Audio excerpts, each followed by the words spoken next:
Trudie sitting in for Elias this week. We're turning our attention back to that attempt on the life of Donald Trump. Yesterday, we had U.S. President Joe Biden pleading for people in his country to turn down the temperature, to dial it back in terms of political rhetoric following that shot taken at the president, multiple shots actually. Trump wounded on the top of his ear. One man in the crowd that was there to greet him at the Republican rally died. Two other spectators critically injured. We're hearing this morning that they're, I believe, now in stable condition. So we are checking in with Mariana Alfaro, co-anchor of the Washington Post Politics Now, to find out what the mood is in the U.S. right now. Any indication, Mariana, that indeed the temperature is being dialed down? Well, not so much so far. I mean, I think we've definitely heard a lot from Democrats calling for the temperature to be dialed down too. The Biden campaign, paused advertising after the shooting, and I think that they're just trying to be a little bit more conscious of the language they're using. But, we've been hearing some Republicans, like, for example, Senate candidate Dave McCormick in Pennsylvania say, maybe we should also stop the negative advertising. But again, this idea that Trump's going to do that is still something that many are skeptical of. I think that, he's calling for unity, but still, yesterday his campaign sent a fundraising appeal to supporters saying that he survived, that he's here to fight for the country, featuring an image of him, the bloodied image of him on stage. And I think that maybe the quieting down of certain words like, we are targeting this person, or we have to put the bullseye on this, like maybe that will lower down. But this idea of fighting and tension and, one side versus the other, I think that will not fully disappear from this campaign at this point. Yeah, it's certain that President Biden is catching flack for that statement he made about putting that was in a call with donors, I think. He said, yes. We need to put a bullseye on Donald Trump. So the accusations of being exchanged about who has doing the most in terms of generating or encouraging polarization, political polarization. How have you thought about the general Democratic response to the incident? You've talked about the pause on advertising. We've talked about the president's statement. Do you feel that they could have done more? I think, there was, I think it was Jen O'Malley Dillon who runs, Biden's campaign. She said there is no right way to respond to attempted assassination on a candidate. And I think that this is just territory that none of us really expected. And, I think that it was wise for them to pause advertising, but it's also that thing where we're so close to the campaign. It's the RNC. I do think that Democrats are making the move to, quote unquote, be the bigger person, maybe to stop trying to focus on the opponent instead of focus instead on their policies and their platforms and what they are bringing forward to the table. I think that that's what I'm seeing from them more if they want to continue, with their advertising, but also try to draw the spotlight away from the Republicans and focus more on themselves.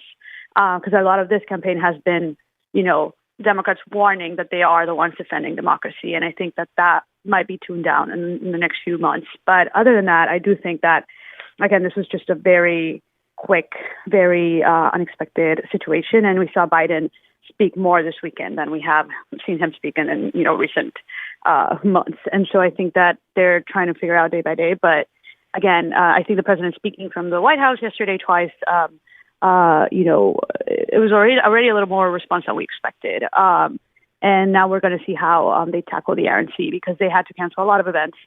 Democrats did during the RNC in order to figure out how to go on from here. We've seen that, one of our commentators here on CJ 8800 said earlier this morning that the Trump campaign has been handed the world's best campaign poster in that shot that you mentioned of him bloodied on the stage. And then, of course, the one with his fist raised saying, fight, fight. Do you predict that the Republicans will use that, martyr imagery going forward as the election approaches? I do think, I mean, we all saw that image. It's an incredible photograph and, very talented. I mean, there's several, but there's the one that sticks out. Very talented photographer took it. But I have already seen it in fundraising appeals. I've already seen it all over online. People are making T-shirts out of it. And, we're seeing, it was interesting to hear a lot of Republican lawmakers speak yesterday about almost in a very, I mean, they were invoking, scripture and talking about, God protected Trump. And, there's this idea that he was saved in order to continue serving the country, that they were echoing this rhetoric over and over again on the Sunday shows yesterday. So it wouldn't be a surprise to me if this continues. They continue saying that he took a bullet for the country and all these things. And that's kind of how they are, sending this message that he survived in order to do X. And so I think that obviously, much more, that's way more nuanced than that. But I think for them, it's pretty simple and clear that they just have to continue saying, President Trump was on that stage for you, and now you must vote for him. I think that that's what they're going to move forward with in the coming months.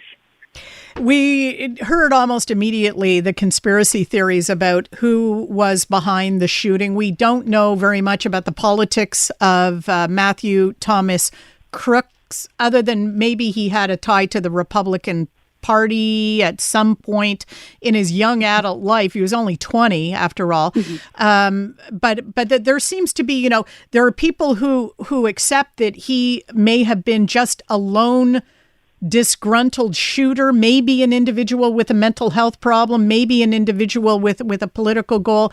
And then there are conspiracy theories fanning out on either side. Oh, it was a plot by the left. Oh, it was a plot by the right. What are you hearing? What scenario do you think is going to prevail?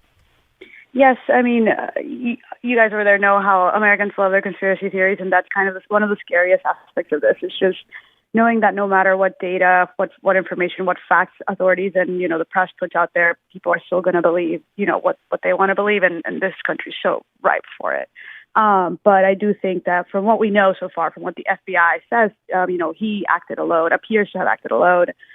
It does appear that, as unfortunately so many shooters in this country are just like a disgruntled person with access to a gun. And again, that's a whole different debate about gun control here too. But it definitely seems like, he acted alone and, again, very young, but also it's a person who's, history with politics and probably what he had been told about politics and all these things probably informed the way that he decided to act. But it doesn't seem like there is, another threat to President Trump or any other political candidate so far, because the FBI does believe that this wasn't a massive conspiracy or anything. It just seems like it was just one disgruntled young man in Pennsylvania.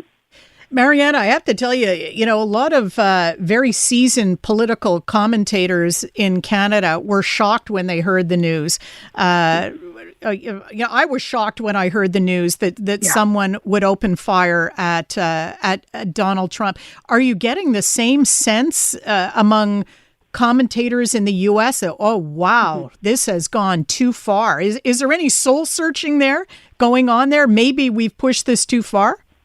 Yes, there's definitely a sense that things have gotten way out of control. And there's always, again, I've only lived in America for 10 years, so this issue of gun control is very much present to me in a way that I think Americans who've been here longer just, have taken it, it's just part of their daily life. So for me, it's just this issue of why are we not talking about that aspect more? But the thing too is that the rhetoric just feels like it has gotten out of control since 2015. We've lived in this environment where politicians freely use this language left and right about, we're targeting this person or we got to fight for this. We got to pitch one against the other. There's one side and another side. And it's all this constant tribal energy that you can feel in American politics that I feel like if you see many other countries, just, I was looking at the Mexican election, it didn't feel that way. It didn't feel so either you're in one side or the other, black and white. There's no gray zone. There's no in between. Honestly, it feels sometimes, and I think that this week really highlighted. We are talking about individuals here. We are talking about lives. It is really scary that this could just happen, especially with how easily available many of these weapons are in the U.S. So it definitely has led to some soul searching. I think we were already soul searching in terms of how we write about these things. But I think that the idea that America is hyperpolarized, we were already aware of it, but this really brought it to light. Mariana Alfaro, thanks very much for joining us on CJ 8800. Thank you. Mariana is co-anchor of the Washington Post's Politics Now.